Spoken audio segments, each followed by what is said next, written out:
Kamala economic message tied to what Biden has already done. I'm sorry. It's the best any president has done thus far. It is not left enough for us at all. But if we want to be honest about what was result from an economic standpoint, it is the best that has occurred since Roosevelt. It is the best that has occurred since Roosevelt. And I think we have to be honest about that. It is something else. And that racial component and that misogynist component is something we have to take seriously. And let me just, I want you to play, in fact, I'm going to play a piece by Claire McCaskill right now. Claire McCaskill captures it. She understands what women must go through, and specifically a woman of color.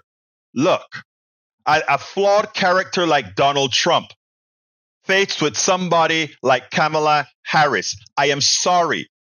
There's something defective in the American psyche that would allow that to occur. I want you to listen to McCaskill and the panel here, and then we'll take it on the other side.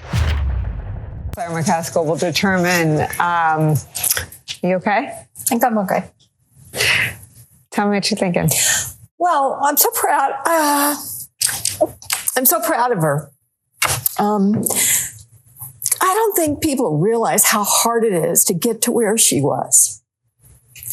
As a woman, getting elected DA, it's not easy, guys. People don't trust women to be in charge of making decisions about life and death and crime and being, frankly, a supervisor in some ways over police. Her fighting through the primary thicket of California politics to become Attorney General, really hard.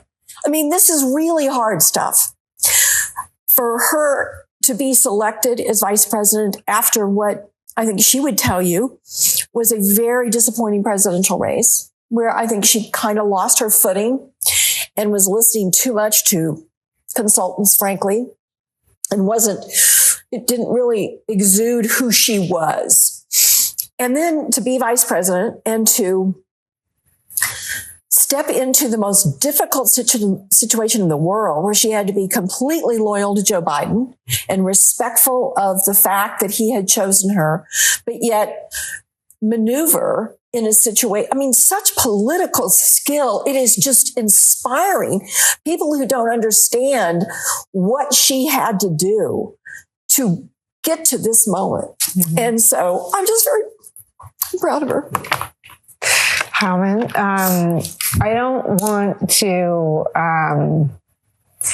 I want to always be able to articulate the strength of Donald Trump's victory without ever sanitizing the crassness of his message. And so it is vital to share with our audience, whether they are ready to hear it or not, the sweeping victory that he had last night. We must never sanitize or leave out of that sentence that he ran on using the military against the enemies within. He is boasting about the handpicked justices who overturned Roe versus Wade. He said he would protect women whether they liked it or not. He called Nancy Pelosi the B word. His vice president called Vice President Kamala Harris trash the day before yesterday. What has prevailed is almost a perversion of our politics and of message sending and almost symbolic attachment to a movement that is, as Claire said, an FU or a middle finger to the establishment and the elite. But there are a whole lot of women in this country, I think, who feel like collateral damage. And that's exactly right. The hoops that, look, Kamala Harris was in a channel. Anything she said too much on one side, the left would have killed her. And anything on the right, she said too much, the right would have killed her.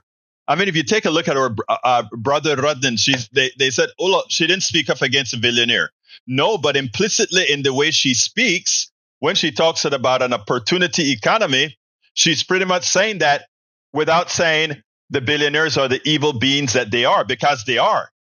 But she cannot say it. If she goes and says one thing, the national media goes with it, destroys. I mean, she was within a tightrope, and as a woman, she can say very little until we get rid of our sexist, misogynist being. That when you see those tears from Claire McCaskill, look, it's a hard game these women are playing, and we have to start having empathy for what women have to go through in this patriarchal society. Like I said, Biden did very, very well comparatively. Not what we want. We want complete family leave. They had it partially in the Investment Act, in the Recovery Act. We also want Medicare for all. That's going to take a hell of a lot of work. We also want family leave. That was partially in there as well. And we want some sort of basic income, right? That will take time. But what we have to do is learn, as Bernie is saying in here, is learn how to talk to all sides, not forgetting or not putting on the back burners that we don't understand that misogyny, racism, sexism, and xenophobia are used in a marketing, in a directed manner to confuse the issues. That is what we have to learn to solve. We spend a lot of time deconstructing the news, trying to parse it into a form that everybody can understand. We try to find those little nitpicks where it flies above the fray, etc. If you really like these videos that we do, I want to ask a big favor. Please go ahead, number one, subscribe to our channel, and number two, please join if you can. Thank you so kindly for watching. Keep watching. Please remember to share. We must populate the entire internet with our progressive message, a message that we know is what most Americans say that they want. So help us, please join.